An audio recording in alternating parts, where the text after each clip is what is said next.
appelés au secours par les membres de cette communauté parce qu'il y a environ 100 000 réfugiés qui sont concentrés, et on peut utiliser le mot de concentré, c'est un camp de concentration,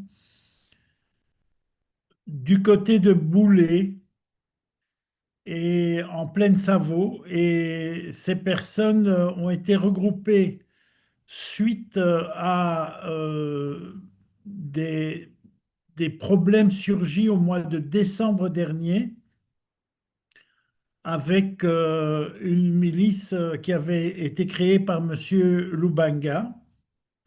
Les populations civiles n'ont rien à voir avec ce monsieur, même si le vrai problème qui se pose pour eux, c'est un problème de protection et de sécurité qui n'est pas assuré par les forces armées de la République démocratique du Congo. Et en fait, ces gens ont été encerclés dans ce camp. Il leur est très très difficile de sortir. Souvent, lorsqu'ils sortent, ils sont rançonnés, les femmes sont violées.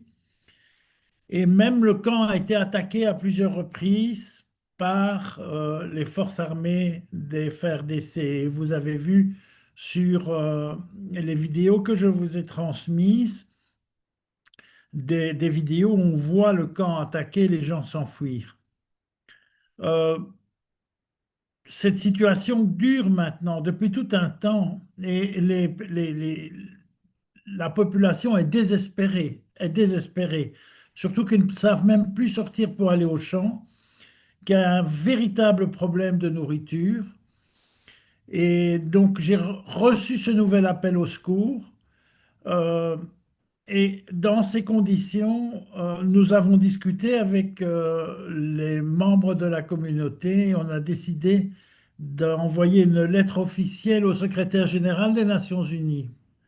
Vous savez que dans l'histoire de la région des Grands Lacs, souvent on a dit que les gens ne savaient pas, n'étaient pas informés. Donc nous ne pouvons pas accepter cette logique et nous avons pris nos responsabilités en appelant au secours le secrétaire général des Nations Unies.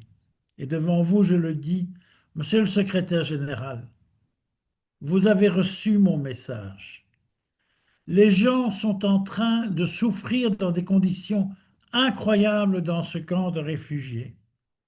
Ils sont encerclés par les forces armées de la République démocratique du Congo.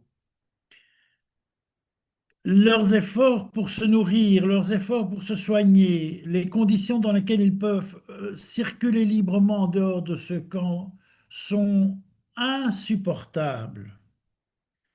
Nous avons reçu même des photos que l'on a peine à montrer publiquement de femmes violées, de corps tués, d'une église brûlée et même d'enfants qui meurent de faim.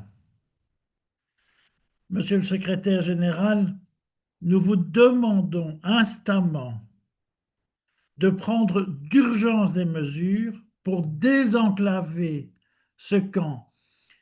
Le camp est soumis à un blocus. Les gens sont en souffrance. Il faut revenir à des conditions normales, que les gens puissent manger, se soigner et survivre. Et il faut, mais ce sera dans un second temps, poursuivre ceux qui ont donné les ordres d'encerclement et d'empêcher à ces malheureux de survivre dans la situation de réfugiés dans laquelle ils se trouvent. Et à cet égard, nous vous disons aujourd'hui publiquement que les milices Codeco agissent en lien avec les FARDC pour encercler ce camp et faire souffrir cette population. Tout cela est insupportable et il faut absolument sauver ces gens et leur donner un minimum de vie décente. Voilà le message que nous avons envoyé au secrétaire général des Nations Unies et nous enverrons une copie de ce message au procureur à la Cour pénale internationale. Il y a quelques jours, quelques semaines, le procureur était à Bunia. Il a rencontré le général Louboya. Il a dit que les auteurs des exactions seraient un jour poursuivis et que des enquêtes étaient en cours au niveau de la Cour pénale internationale. Nous disons à Monsieur le procureur que nous le remercions d'avoir ouvert ces enquêtes, mais qu'il regarde du bon côté concernant les auteurs des crimes. Nous lui apportons les éléments de preuve. Nous sommes prêts à collaborer avec lui. Nous sommes prêts à lui fournir des centaines et des centaines de témoignages pour expliquer la souffrance des populations que nous représentons. Et dans ce cadre-là, il faut qu'il ait le courage de montrer du doigt les milices qui agissent impunément, leurs dirigeants, et aussi les responsables des fers d'essai qui fraternisent avec ces milices. Quand Monsieur le procureur parle d'une collaboration avec les autorités congolaises, il faut qu'ils se disent qu'à l'intérieur de ces autorités, il y a des personnes qui aujourd'hui sont auteurs de crimes contre l'humanité et il doit avoir le courage d'avancer aussi pour mettre en cause leurs responsabilités. La loi est la même pour tous. Les populations désarmées ne sont pas auteurs de crimes, mais les gens qui portent des armes sous uniforme officiel de l'État congolais ou les gens qui portent des armes au titre de milices alimentées en armes et soutenues par des forces armées régulières, ces gens-là engagent une responsabilité pénale dont ils doivent rendre compte.